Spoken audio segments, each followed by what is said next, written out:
Huyó del odio con una nueva vida en su vientre, dejando atrás un hogar sin amor y un futuro de cadenas.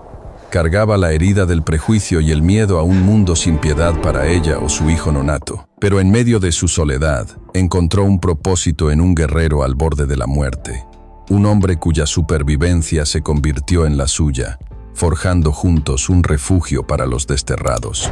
Antes de continuar, que Dios te bendiga y que nunca te falte la salud, el amor y la esperanza en tu camino. Y ahora mismo cuéntanos, ¿desde dónde nos estás siguiendo? Bajo el sol implacable de Arizona, una mujer embarazada corre por su vida, pero es el horror de la muerte ajena lo que la detiene en seco. El aire del verano de 1854 era un horno que calcinaba la garganta y resquebrajaba la tierra. Para Abigail Hayes, cada bocanada era un sorbo de fuego, y cada paso, una batalla contra las afiladas rocas y los cactus que se alzaban como centinelas hostiles. Llevaba huyendo 2 días, o quizás 3. El tiempo se había disuelto en un ciclo borroso de sol abrasador y noches heladas. El único reloj que importaba era el ritmo desesperado de su propio corazón y el peso creciente en su vientre.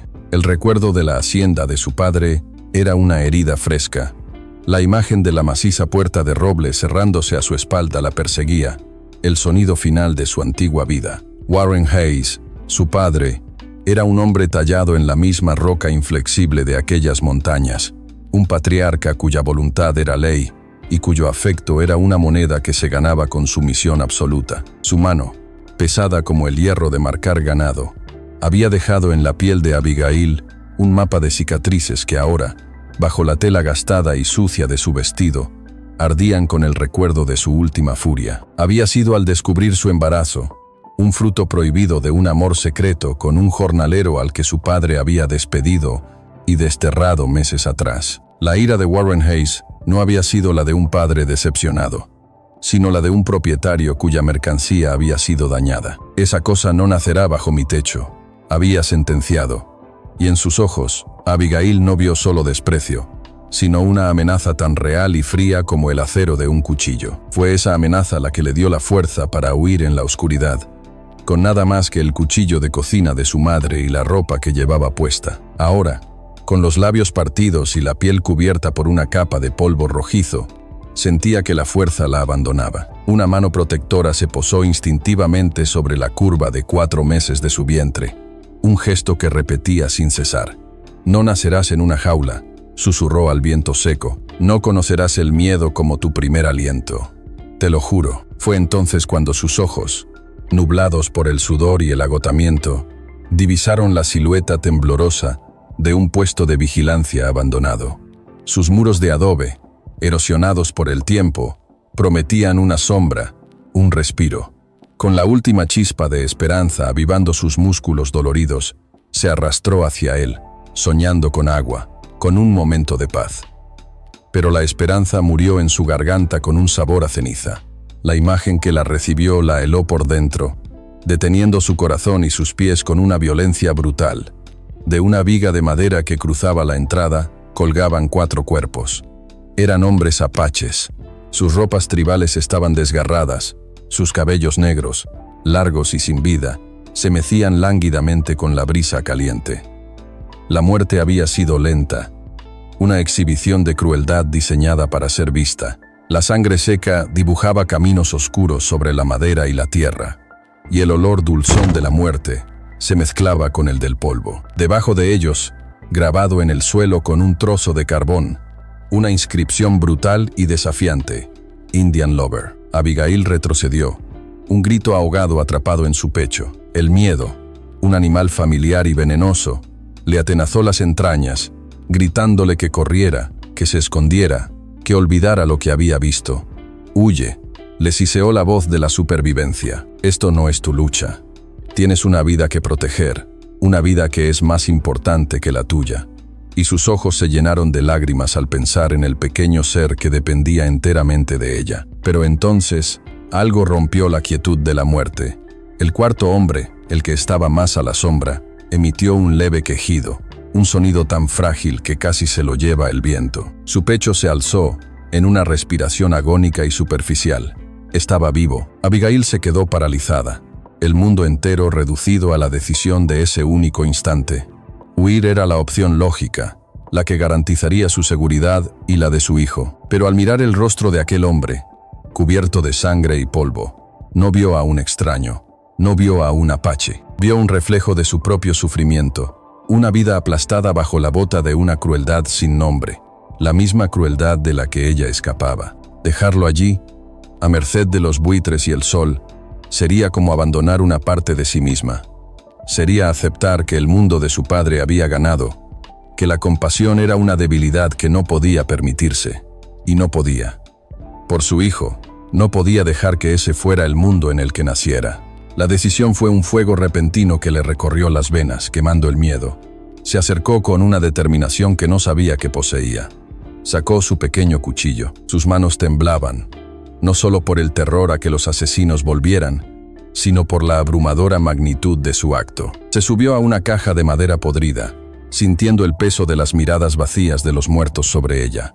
El sol golpeaba su nuca sin piedad mientras atacaba la cuerda áspera y gruesa, fibra a fibra. El sonido de la soga, al deshilacharse, fue un grito en el silencio del desierto. Finalmente, la cuerda cedió con un chasquido seco. El cuerpo del hombre cayó con un peso muerto, golpeando el suelo en una nube de polvo y casi arrastrándola con él. Por un instante, el mundo se quedó en silencio, un silencio de muerte y posibilidad. Arrodillada junto a él, con el corazón martilleando contra sus costillas, buscó desesperadamente una señal de vida, temiendo haber llegado tarde. Acercó su oído a sus labios partidos y ensangrentados, conteniendo la respiración. Entonces, lo escuchó, un susurro casi inaudible, una sola palabra en lengua apache. En la quietud de una cueva, dos almas rotas, una luchando por un pasado perdido, la otra por un futuro incierto, comienzan a compartir el mismo aliento. La palabra que había escapado de los labios del hombre apache fue un ancla para Abigail. No entendía su significado, pero comprendía su esencia. Era una chispa de vida en medio de la desolación, y se aferró a ella con la ferocidad de una leona. El sol comenzaba a descender, pintando el cielo de colores sangrientos, y con la llegada del crepúsculo vendría el frío letal del desierto. Sabía que no podían quedarse a la intemperie, expuestos y vulnerables. Reuniendo una fuerza que no sabía que poseía, una fuerza nacida del pánico y del instinto maternal, Abigail comenzó la tarea imposible de moverlo. Él era un hombre alto y de constitución fuerte. Su cuerpo era un peso muerto que se resistía a cada uno de sus esfuerzos. Jadeando, con los músculos de la espalda y los brazos gritando en protesta, lo arrastró centímetro a centímetro, dejando un surco en la tierra polvorienta. Sus manos se aferraban a la tela áspera de su ropa, su rostro a escasos centímetros del suyo, sintiendo el calor febril que emanaba de su piel. Lo guió hacia una fisura en las rocas que había vislumbrado antes, una sombra oscura que prometía refugio.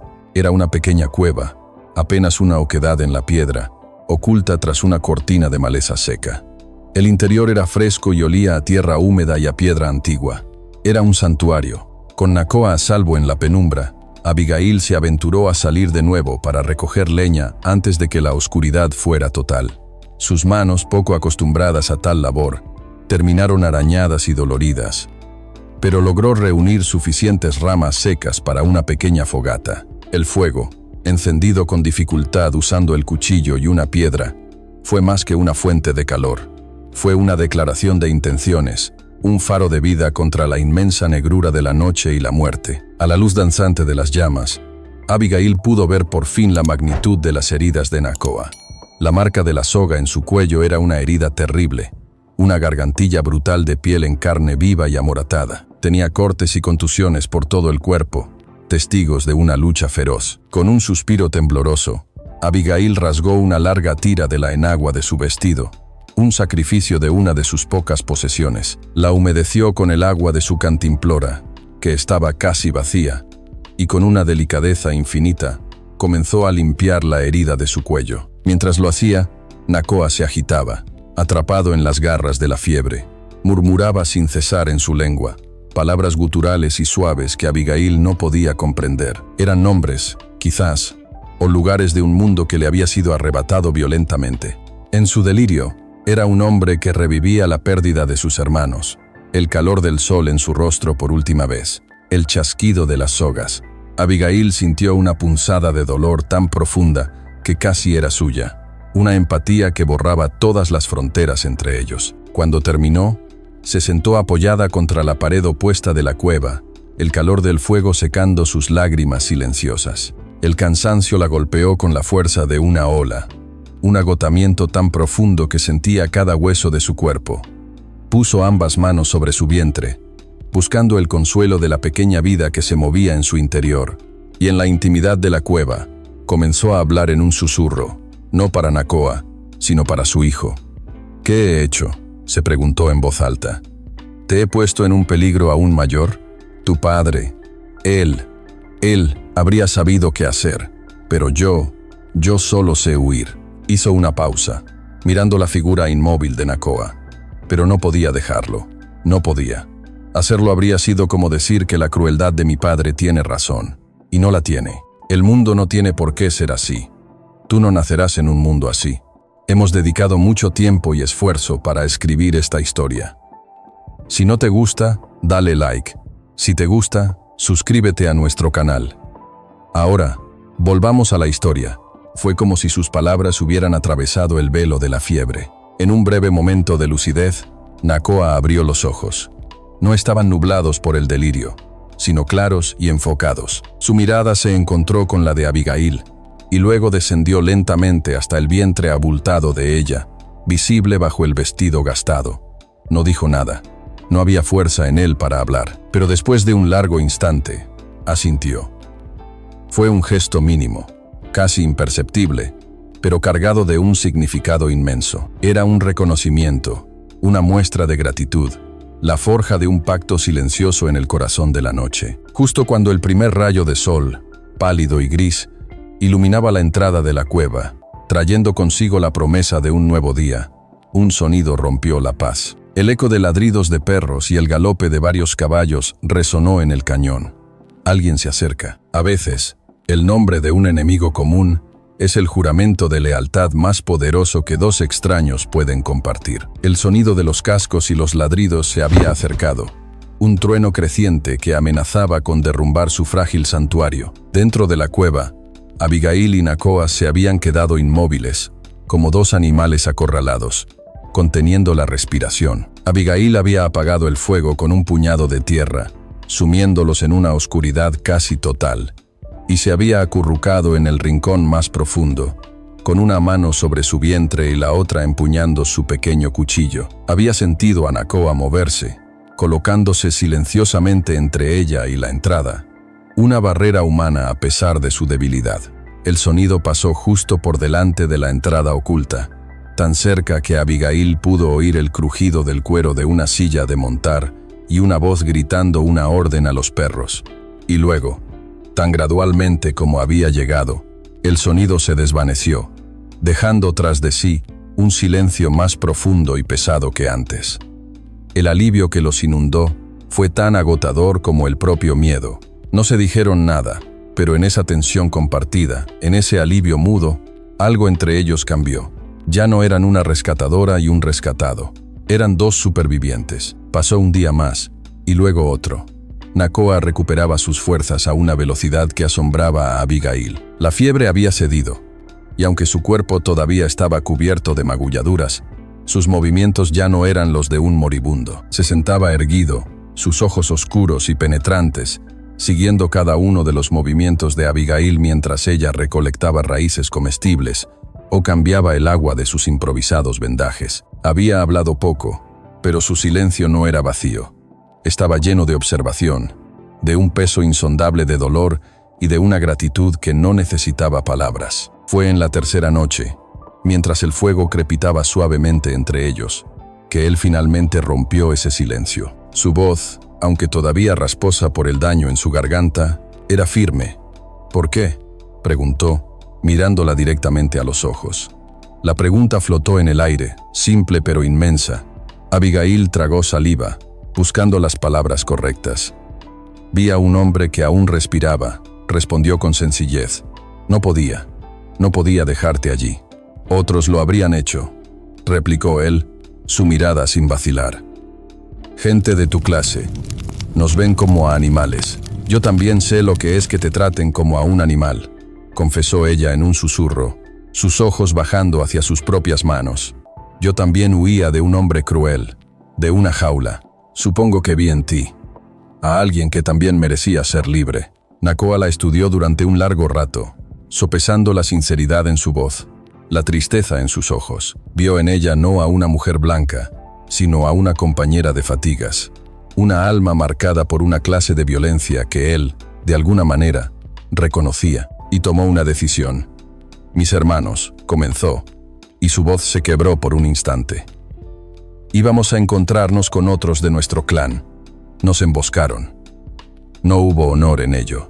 Nos atraparon como a conejos en una trampa. Describió la rapidez del ataque, la brutalidad de los hombres que se reían mientras los arrastraban, y luego pronunció el nombre. Su líder es un hombre al que llaman Jonas Reddick. El nombre cayó en la cueva como una piedra en un pozo profundo. Abigail se quedó completamente inmóvil, el color desapareciendo de su rostro. El trozo de raíz que estaba limpiando cayó de sus manos flácidas. Levantó la vista, sus ojos abiertos de par en par por un horror helado y familiar. Conozco ese nombre, dijo, su voz apenas un hilo de aire. Nakoa la miró, confundido por su reacción. ¿Cómo? Jonas Reddick, repitió ella, y el nombre le supo a veneno en la boca. Es el capataz de mi padre.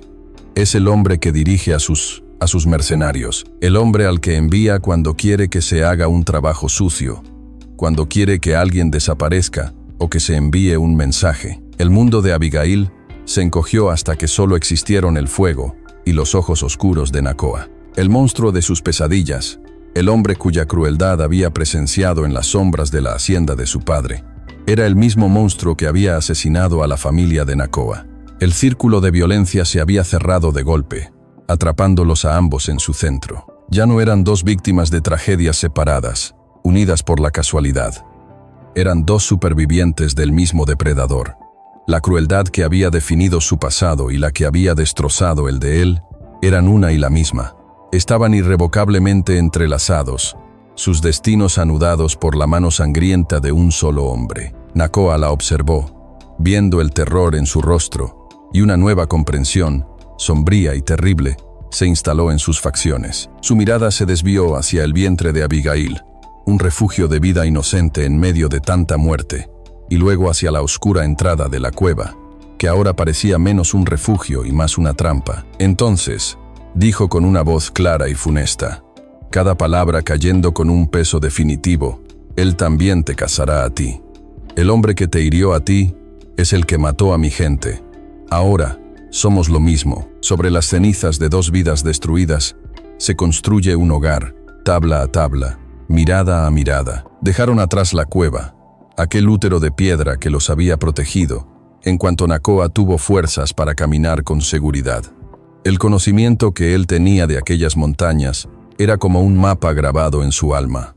La condujo lejos de los cañones abiertos y expuestos, a través de senderos que solo un fantasma podría encontrar, hasta un pequeño prado acunado entre las laderas de los picos Chiricahua. Era un oasis secreto, un milagro de álamos temblorosos y un arroyo que serpenteaba entre la hierba, cantando una canción de vida. Aquí, el aire era más fresco y la tierra, fértil. Aquí, por primera vez, Abigail sintió que podía respirar hasta el fondo de sus pulmones sin saborear el polvo del miedo. Las siguientes semanas se convirtieron en un ritual de trabajo silencioso y constante. La amenaza de Jonas Reddick y de su padre no había desaparecido. Se había convertido en el cimiento invisible sobre el que construían su refugio. Era una motivación silenciosa para crear algo que valiera la pena defender. Juntos, levantaron las paredes de un pequeño jacal, una cabaña humilde hecha de adobe que ellos mismos mezclaban con hierba seca y agua del arroyo. Las manos de Abigail, antes acostumbradas a los bordados y las teclas de un piano, se volvieron ásperas y callosas, pero también fuertes y capaces. Nakoa le enseñó a leer la tierra, a distinguir las plantas comestibles de las venenosas, a encontrar el mejor barro para los adobes. Y ella, a su vez, cuidaba de sus heridas, que aún sanaban lentamente, y se encargaba de mantener el fuego, y de racionar sus escasas provisiones hasta que pudieron cazar y recolectar más. Su comunicación era un lenguaje tejido con gestos y miradas. Un asentimiento de Nakoa era un elogio al trabajo bien hecho. Una pequeña sonrisa de Abigail, al ofrecerle un cuenco de estofado de raíces, era una muestra de gratitud y afecto. Habían aprendido a entenderse en el silencio, un silencio cómodo, que no necesitaba ser llenado con palabras inútiles. En ese silencio, su respeto mutuo crecía, echando raíces profundas como los álamos junto al arroyo. Una tarde, mientras el sol se derramaba como miel líquida sobre el prado, Abigail observaba a Nakoa sentado junto a la entrada de la cabaña. Con una concentración absoluta, tallaba un trozo de madera de álamo con el cuchillo de ella. Sus manos, grandes y fuertes, se movían con una delicadeza sorprendente. Cuando terminó, se acercó y le ofreció su creación. Era un pequeño pájaro, sus alas desplegadas en pleno vuelo, tan lleno de vida que parecía a punto de cantar. No dijo para quién era, no hacía falta. Abigail lo tomó con reverencia, sus dedos trazando la suavidad de la madera. Era un regalo para su hijo, una bendición, un pedazo de la cultura de Nakoa para el niño que nacería entre dos mundos. Esa noche, conmovida, mientras removía la cena sobre el fuego, Abigail comenzó a tararear una nana de su infancia, una melodía dulce y melancólica que su madre solía cantarle. Nakoa no dijo nada, pero dejó de afilar una flecha y simplemente escuchó, su rostro impasible bañado por la luz de las llamas. Pero ni siquiera aquel santuario podía mantener a raya a los demonios del pasado. Una noche, Abigail se despertó con un grito ahogado, el corazón desbocado, el sudor frío perlado en su frente. Había soñado con Reddick, con su sonrisa cruel y sus ojos sin vida. Nakoa, que dormía al otro lado de la pequeña habitación, se incorporó al instante. Abigail se abrazó a sí misma, temblando incontrolablemente. Él no se acercó, no la tocó, ni le ofreció palabras vacías de consuelo. Simplemente, se sentó en la oscuridad, su silueta una presencia sólida y vigilante, y esperó. Su silencio era un ancla, una declaración sin palabras que decía, no estás sola, yo estoy aquí. Y poco a poco, los temblores de Abigail cesaron, y su respiración volvió a la normalidad, calmada por la fuerza tranquila de su guardián. Unos días después, sentada bajo el sol de la tarde, Abigail sintió un movimiento en su interior, una pequeña y sorprendente palpitación. Se quedó sin aliento y posó una mano sobre su vientre, que ya era una curva prominente. Y allí estaba de nuevo, una patada inconfundible, una afirmación de vida. Sus ojos se llenaron de lágrimas, una mezcla abrumadora de asombro, alegría y un miedo punzante por el futuro. Levantó la vista y se encontró con la mirada de Nakoa, que la observaba desde el arroyo. Él lo supo de inmediato. Vio la maravilla y el pánico en su rostro. Se acercó lentamente, y ella pensó que quizás tocaría su vientre. Pero en lugar de eso, él extendió la mano y la posó suavemente sobre su hombro. El gesto fue increíblemente íntimo, un reconocimiento de su responsabilidad compartida, un juramento silencioso de protección. A kilómetros de distancia, en la cima de una cresta barrida por el viento, un jinete solitario, una figura anónima contra el cielo azul, se llevó un catalejo al ojo. Con una paciencia depredadora, escudriñó el vasto tapiz del valle que se extendía bajo él. Se detuvo, ajustando el enfoque de la lente. Allí, casi invisible para un ojo inexperto, un fino y perezoso hilo de humo se elevaba desde un bosquecillo de álamos. El rumor de un fantasma en las montañas viaja más rápido que un caballo, y lleva consigo el olor de la sangre y la recompensa. La paz que habían construido en su pequeño prado se evaporó como el rocío de la mañana. Ya no era un santuario, sino una trampa a punto de cerrarse. La noticia del jinete solitario había sembrado una semilla de inquietud que creció con cada sombra que se alargaba, con cada crujido de una rama en el bosque. Abigail se encontraba sobresaltada por cualquier ruido, mientras que Nakoa se había vuelto más silencioso que nunca, sus ojos constantemente fijos en las crestas de las montañas que los rodeaban, su mano nunca lejos de su arco o de su cuchillo.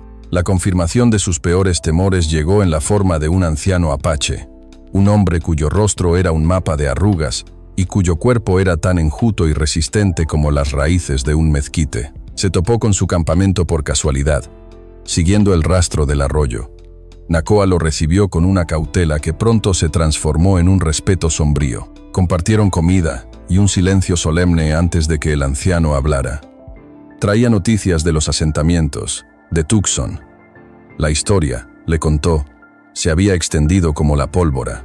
Warren Hayes había puesto una recompensa generosa por la cabeza de un guerrero apache renegado llamado Nakoa, y una suma aún mayor por la recuperación segura de su hija, Abigail, a quien, según la historia oficial, Nakoa había secuestrado en un brutal ataque. «Han pintado tu nombre con mentiras», dijo el anciano, mirando a Abigail con ojos que habían visto demasiadas traiciones. «Dicen que eres la mujer blanca que traicionó a su propia sangre, que compartes lecho con un salvaje. Jonas Reddick está en la ciudad, reuniendo a todos los pistoleros y rastreadores sin escrúpulos que puede encontrar. Se jacta en los salones de que te traerá de vuelta, a ti y al apache que te ha embrujado». Cada palabra fue un clavo en el ataúd de la frágil paz de Abigail. El terror, frío y paralizante, se apoderó de ella. Su padre no solo quería castigarla, quería borrarla, reescribir su historia como la de una víctima loca y traidora. Miró a Nakoa, su rostro una máscara de furia contenida. El anciano se marchó al amanecer, dejándolos con una verdad tan pesada como una lápida. «Tenemos que irnos», dijo Abigail en cuanto se quedaron solos, su voz temblorosa pero urgente. «Ahora mismo. Más adentro en las montañas, donde nadie pueda encontrarnos. A las tierras del norte. No podemos luchar contra ellos, Nakoa. Son demasiados. Y yo no puedo arriesgar al bebé». Su argumento era un ruego desesperado. La lógica de una madre cuyo universo entero se había reducido a la protección de la vida que llevaba dentro. En el video anterior, les conté la historia de una mujer embarazada que salvó a un hombre apache que estaba atado a una cerca. En este video, veremos cómo la mujer los salvó y qué sucedió después en su vida. Nakoa la escuchó, en silencio, dejando que volcara todo su miedo. Cuando terminó, él negó lentamente con la cabeza. «Huir es lo que ellos esperan», dijo con una calma terrible. «Y si huimos ahora, nunca dejaremos de hacerlo. Viviremos cada día mirando por encima del hombro, asustándonos de cada sombra. ¿Es esa la vida que quieres para tu hijo? Quiero que viva», gritó ella, las lágrimas corriendo por su rostro. «Yo también quería que mi familia viviera», replicó él, y su voz se llenó de un dolor tan antiguo y profundo que hizo que Abigail se callara. «También tuve una esposa y 2 hijos, un niño y una niña. Vivíamos en un pequeño campamento al sur de aquí. Cuando oímos que los hombres de Reddick se acercaban, otros quisieron luchar, pero yo les dije que se escondieran. Creí que era más inteligente. Creí que si nos ocultábamos, pasarían de largo, que la prudencia nos salvaría». Sus ojos se perdieron en el recuerdo. Su mandíbula se tensó. Encontraron nuestro campamento al amanecer. Yo estaba cazando. Cuando volví, solo quedaban cenizas y silencio. Perdí a mi familia por quedarme quieto, Abigail. Perdí todo por creer que esconderme era suficiente. Esta vez, no dejaré que el fuego consuma otro hogar. Sus palabras resonaron en el aire, llenas de un arrepentimiento y una determinación inquebrantables. Abigail lo miró, y por primera vez vio más allá de su propio miedo. Vio el dolor de él, y comprendió la verdad de sus palabras. Huir no era una solución, era una sentencia. Significaba que su hijo nacería en una prisión de miedo sin muros. Miró el pequeño refugio que habían construido, la figura del pájaro tallada que descansaba sobre una repisa, los brotes verdes de las pocas semillas que había plantado. Era poco, pero era suyo. Era el primer hogar verdadero que había tenido. Con una nueva resolución endureciendo sus facciones, se acercó y recogió una lanza de madera que Nakoa había afilado para cazar. Era pesada en sus manos inexpertas. Lo miró a los ojos, su propia mirada ya no llena de pánico, sino de una furia fría. Entonces, dijo con voz firme, una voz que no reconoció como la suya: «Enséñame a luchar». Esa misma noche, después de pasar horas aprendiendo a colocar trampas sencillas y a moverse sin hacer ruido, se pararon juntos en el borde del prado. Una luna casi llena bañaba el paisaje con una luz plateada y fantasmal. Y entonces, lo vieron. En la boca del valle, a varios kilómetros de distancia, Una luz parpadeó. Y luego otra, y otra más. Pequeñas fogatas, como los ojos anaranjados de una manada de lobos, esperando pacientemente en la oscuridad. Ya no era una amenaza lejana. Habían llegado, en una noche de luna. 6 sombras vinieron a destruir un hogar, solo para descubrir que no estaba protegido por muros, sino por el mismísimo fuego. La espera fue una tortura silenciosa, cada minuto estirándose en una eternidad. No hablaron. No había nada que decir que el viento nocturno no susurrara ya. En las horas previas al ataque, se movieron con una sincronía nacida de la necesidad, transformando su pequeño prado en un campo de batalla. Nakoa, con la agilidad de un espíritu del bosque, tejió una red de trampas sencillas pero mortales. Cavó un hoyo poco profundo cubierto de ramas frágiles en el sendero principal, tensó lianas a la altura de los tobillos en los lugares más oscuros, y colocó montones de piedras sueltas en pendientes para crear avalanchas en miniatura. No eran las defensas de una fortaleza, sino las de un cazador que conoce su territorio mejor que su propia piel. Mientras tanto, Abigail trabajaba con una febril determinación. Sus manos, manchadas de resina de pino y tierra, preparaban el arma que solo ella podía esgrimir.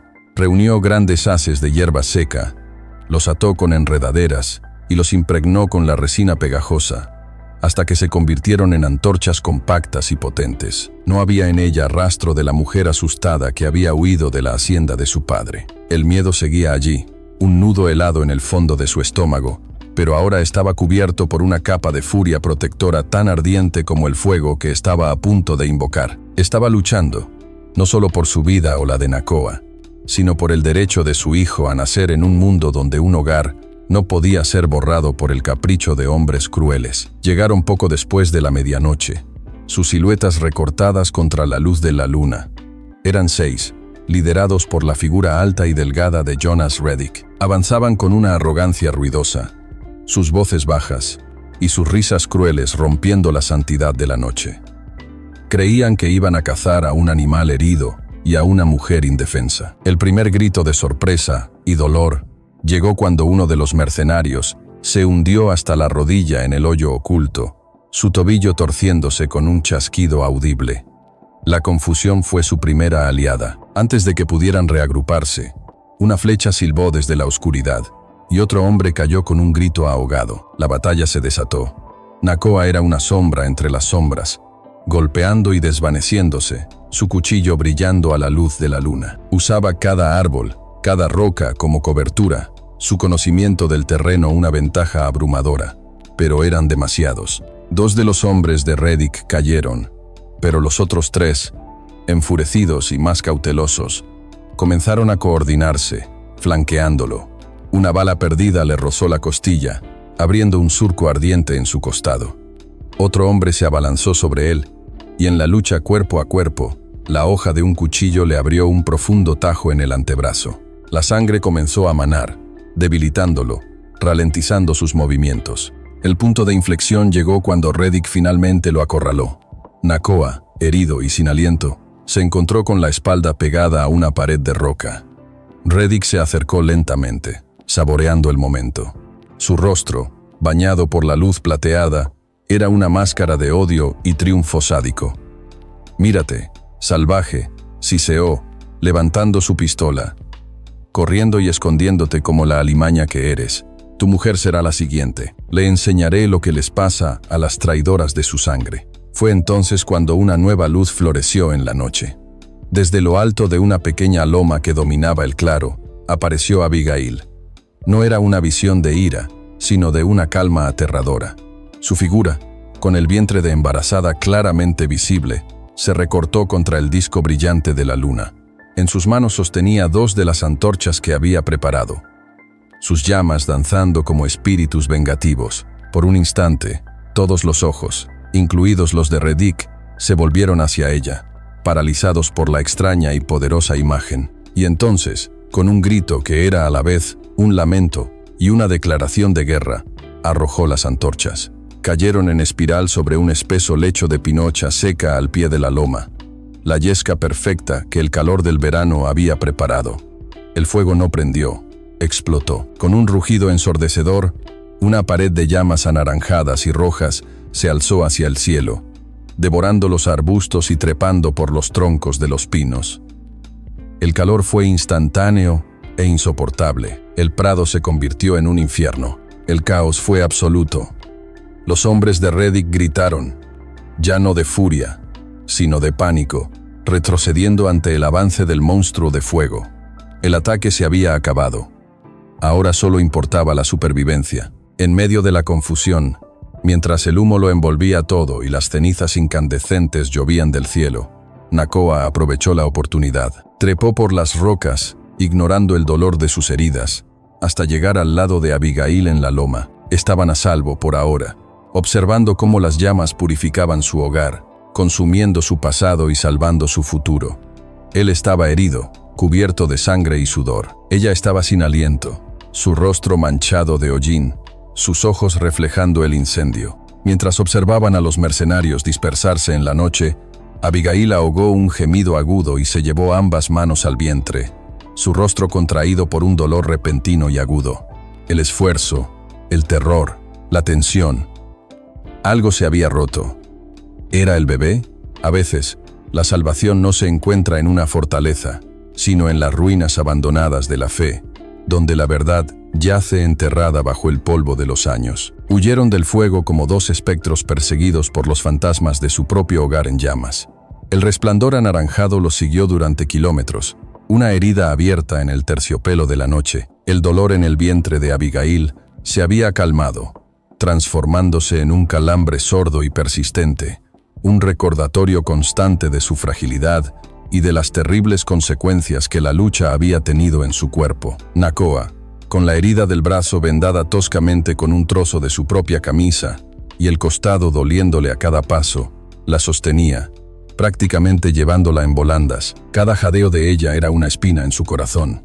La batalla había sido ganada, pero sentía que la guerra por su supervivencia estaba lejos de terminar. Durante 2 días, viajaron hacia el sur, manteniéndose ocultos, moviéndose solo al amparo del crepúsculo y el alba. La comida era escasa, y el agua de la cantimplora de Abigail se había convertido en su tesoro más preciado.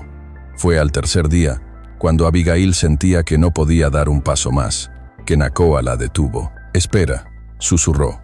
Allí, a lo lejos, emergiendo de la llanura como el esqueleto de un leviatán varado, se alzaban las ruinas de una vieja misión española. Sus muros de adobe se desmoronaban, y el campanario, decapitado, se alzaba hacia el cielo como un dedo acusador. No había señales de vida. Era un lugar olvidado por Dios y por los hombres, y por eso mismo era perfecto para ellos. El interior de la iglesia ofrecía un respiro del mundo. El techo se había derrumbado en el centro, creando un patio interior donde crecía la maleza, pero las capillas laterales seguían intactas, sus sombras frescas y profundas. El silencio era casi sagrado, un bálsamo para sus nervios destrozados. «Debes descansar», dijo Nakoa, su voz suave pero firme. La guió hasta la antigua sacristía, una habitación pequeña y protegida. Con unas viejas lonas de arpillera que encontró en un rincón, le improvisó un lecho. «Yo vigilaré». Por primera vez en lo que pareció una eternidad, Abigail se dejó caer, y el agotamiento la reclamó. Durmió un sueño profundo y sin pesadillas, bajo la mirada atenta de Nakoa, quien se sentó en el umbral como un guardián de piedra. Despertó sintiéndose renovada, el dolor casi desaparecido. Mientras Nakoa exploraba los alrededores en busca de agua o algo que cazar, Abigail, impulsada por una necesidad de ser útil, comenzó a registrar las dependencias abandonadas en busca de cualquier cosa que pudiera servirles. Una vela, una caja de cerillas, ropa vieja. En la pequeña celda que debió pertenecer al sacerdote, notó que una de las baldosas del suelo se movía ligeramente bajo su pie. La curiosidad venció a la cautela. Usando su cuchillo, hizo palanca y levantó la baldosa. Debajo, en un pequeño hueco, había una bolsa de cuero enmohecida. Con el corazón latiéndole con fuerza, la llevó a la luz. Dentro, envueltas en un paño aceitado, había un fajo de cartas, sus bordes roídos por el tiempo. La mayoría eran correspondencia eclesiástica, aburrida e irrelevante.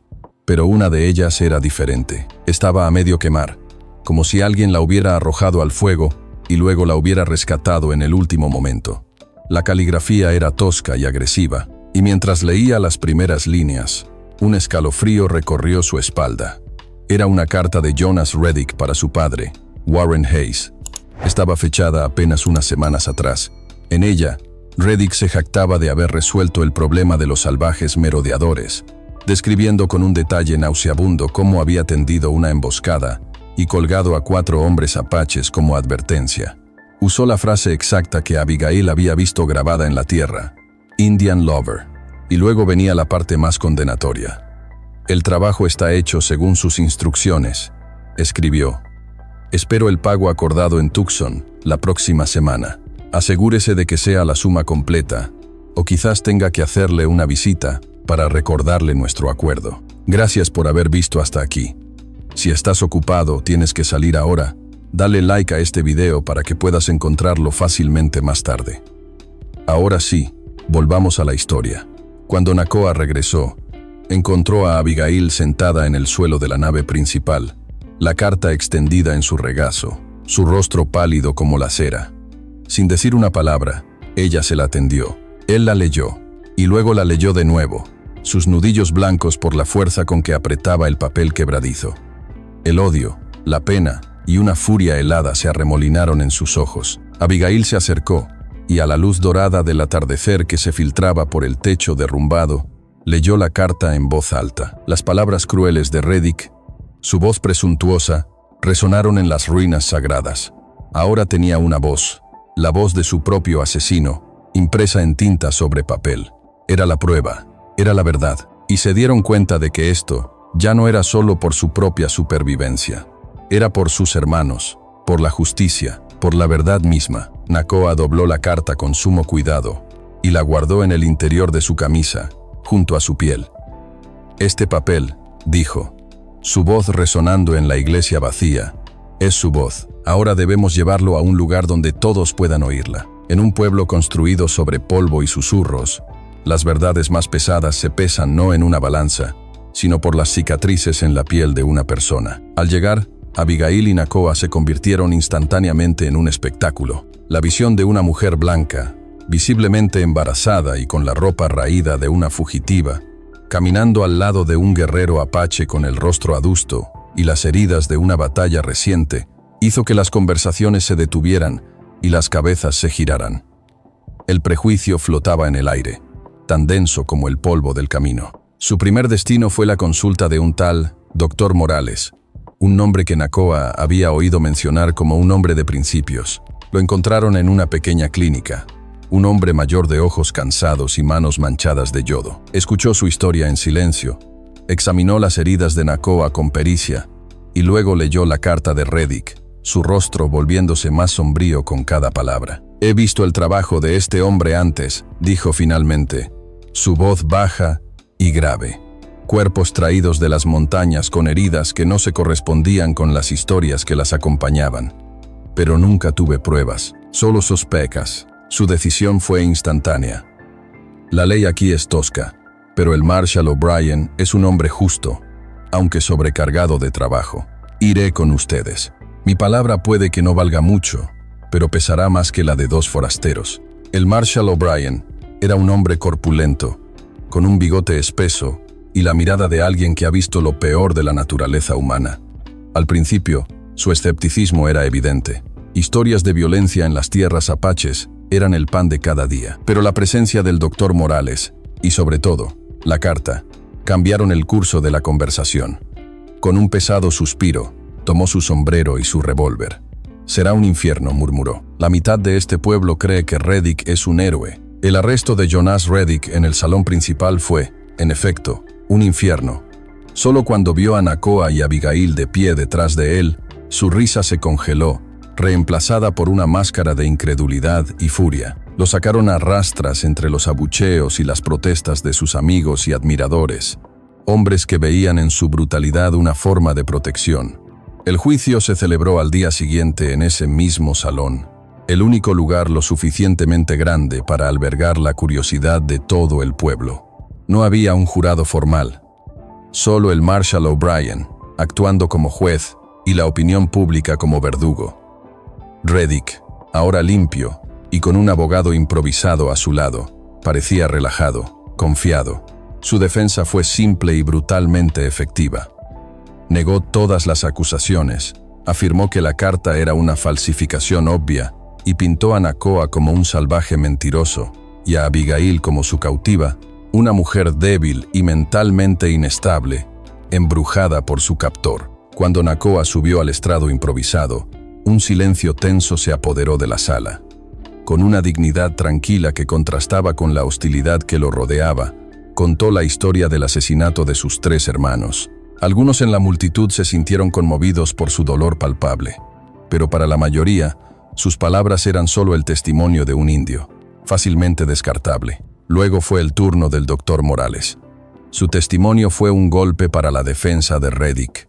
Con su libreta en mano, citó fechas y describió heridas de otros 3 hombres apaches que habían sido encontrados muertos en los últimos 6 meses, muertes atribuidas a accidentes o peleas tribales, pero que, según su experiencia médica, eran consistentes con el tipo de violencia sádica por la que Reddick era conocido. El murmullo en la sala cambió. La duda había sido plantada. Finalmente, Abigail fue llamada a hablar. Se movió con una lentitud deliberada, su vientre abultado precediéndola. No miró a Reddick. En cambio, se dirigió a la multitud, a las caras curtidas de los rancheros, mineros y comerciantes. Yo crecí en una casa grande, con sirvientes y comodidades. Comenzó, su voz sorprendentemente clara y fuerte. Mi padre, Warren Hayes, es un hombre poderoso. Él cree que es dueño de la tierra que pisa, del ganado que cría y de la gente que trabaja para él. La gente escuchaba, confundida, no entendían a dónde quería llegar. Hay una creencia, entre hombres como mi padre, de que la propiedad les da ciertos derechos. El derecho a mandar, a castigar, a usar el látigo para imponer su voluntad. Reddick y su abogado sonrieron. Parecía que ella misma estaba probando su inestabilidad. Pero entonces, Abigail se detuvo. Se giró lentamente, dándole la espalda a la multitud. Nakoa, por favor, susurró. Él se acercó y con manos sorprendentemente suaves, desabrochó los botones superiores de la parte trasera de su vestido y bajó la tela hasta sus hombros. Un jadeo colectivo recorrió la sala. La espalda de Abigail era un lienzo de cicatrices blancas y entrecruzadas, el testimonio indeleble de años de brutalidad. Eran viejas, pero inconfundibles. Esta, dijo Abigail, su voz resonando en el silencio sepulcral, es la ley de hombres como mi padre y el señor Reddick. Esta es la prueba de su propiedad. Es una verdad escrita no en papel, que puede ser quemado o negado, sino en la piel de aquellos que ellos creen que les pertenecen. Conectó la violencia privada de la hacienda con la violencia pública del linchamiento, mostrando que ambas nacían de la misma raíz venenosa, la creencia de que algunas vidas valen menos que otras. El silencio fue absoluto, roto solo por el sollozo de una mujer en el fondo. La conexión era innegable, una verdad tan visceral que nadie se atrevió a cuestionarla. La arrogancia se desvaneció del rostro de Reddick, reemplazada por un pánico salvaje. El mazo del Marshal O'Brien golpeó la mesa con un estruendo que hizo saltar a todos. Suficiente, tronó. Culpable. La sala estalló en un caos de gritos y empujones. 2 ayudantes del Marshal agarraron a un Reddick que maldecía y luchaba, y comenzaron a arrastrarlo hacia la puerta. Pero mientras Abigail se abrochaba el vestido, sus ojos recorrieron la multitud, y en el fondo de la sala vio a un hombre, uno de los vaqueros más leales de su padre, deslizarse entre la gente y desaparecer por la puerta trasera. Habían ganado la batalla, pero un mensajero ya galopaba para informar al rey que su peón había caído. La guerra no había terminado. No se quedaron en Tucson.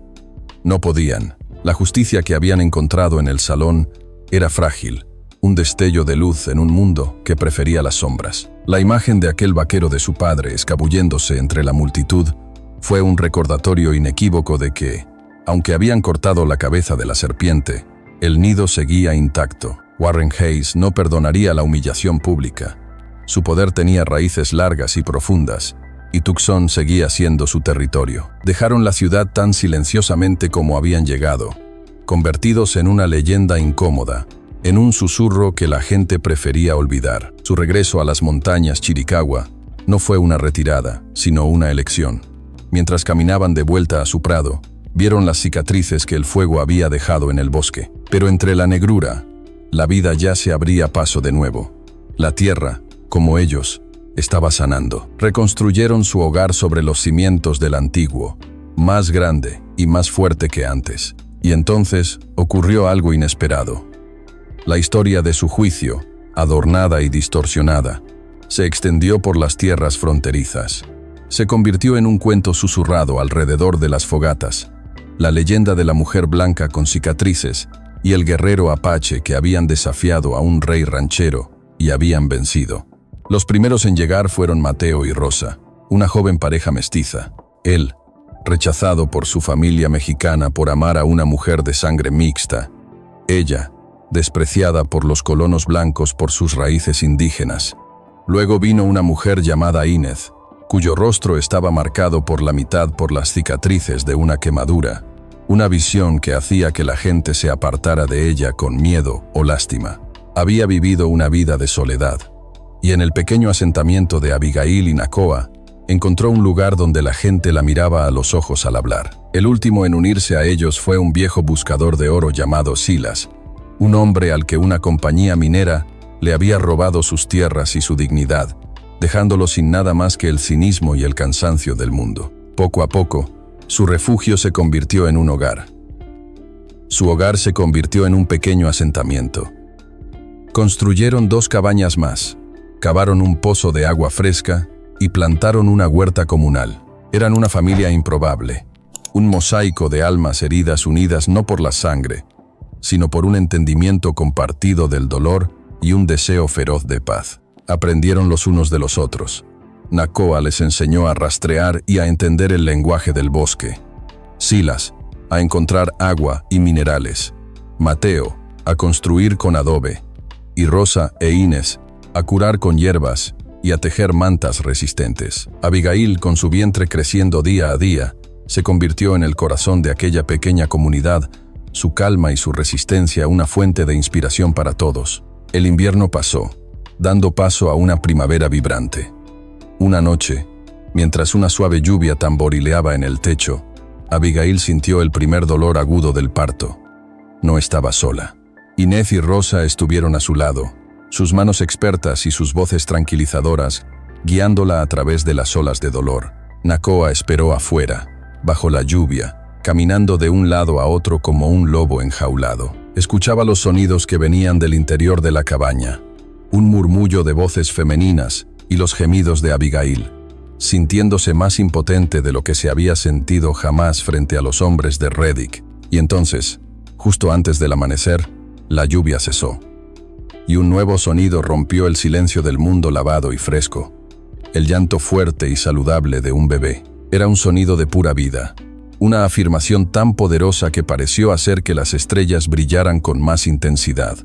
Cuando Inés abrió la puerta y lo llamó, Nacoa entró con el corazón en la garganta. Abigail yacía en el lecho, pálida y agotada, pero con una sonrisa radiante, y en sus brazos, envuelto en una manta tejida, estaba su hijo. Rosa le entregó el bebé a Nacoa.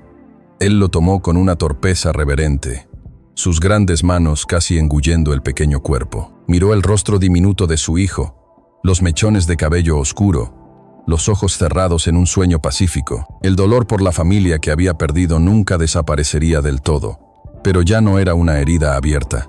Ahora era una cicatriz, y sobre esa cicatriz, una nueva vida, un nuevo amor, había florecido. Se inclinó y le susurró al oído del bebé su nombre apache, un nombre que había elegido hacía mucho tiempo. «Te llamarás Anoki», murmuró, «el que une». Más tarde esa noche, Abigail, sentada en el umbral de la puerta y acunando a Anoki, miró hacia el exterior. En el centro de su pequeño asentamiento, una gran fogata ardía, y alrededor de ella estaba sentada su familia. Mateo y Rosa riendo en voz baja, Silas compartiendo una historia con Inés, Nacoa observando las llamas en silencio. Sus rostros, antes marcados por el miedo y la soledad, ahora estaban iluminados por el cálido resplandor de la pertenencia. Eran una tribu de desterrados, una familia de cicatrices, y eran hermosos. Nakoa se levantó y caminó para pararse a su lado, poniendo una mano protectora sobre su hombro. No dijeron nada.